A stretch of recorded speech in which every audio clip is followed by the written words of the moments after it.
1 Samuel 31. The death of Saul. Meanwhile, the Philistines fought against the Israelites, and the Israelites ran from them.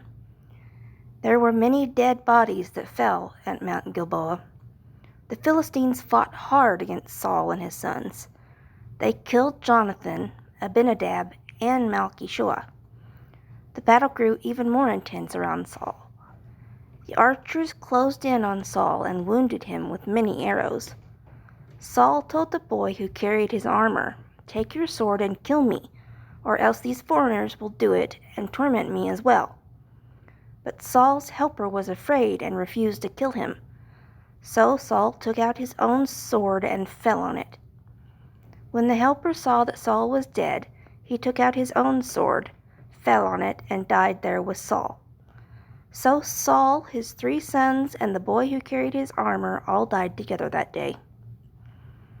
The Philistines rejoiced at Saul's death. The Israelites, who lived on the other side of the valley, saw the Israelite army running away. They saw that Saul and his sons were dead, so they left their cities and ran away. Then the Philistines came and lived in their cities.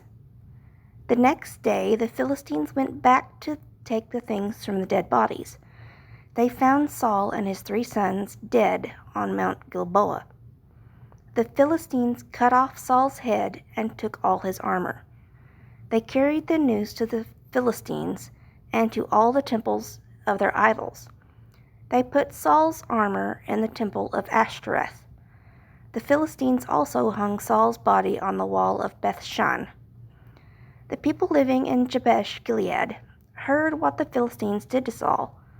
So all the soldiers of Jabesh went to Bethshan. They marched all night, went to the wall of Bethshan, and took down the bodies of Saul and his sons. They then carried them to Jabesh. There the people of Jabesh burned the bodies of Saul and his 3 sons. Later, they buried the bones of Saul and his 3 sons under the big tree in Jabesh. Then the people of Jabesh showed their sadness.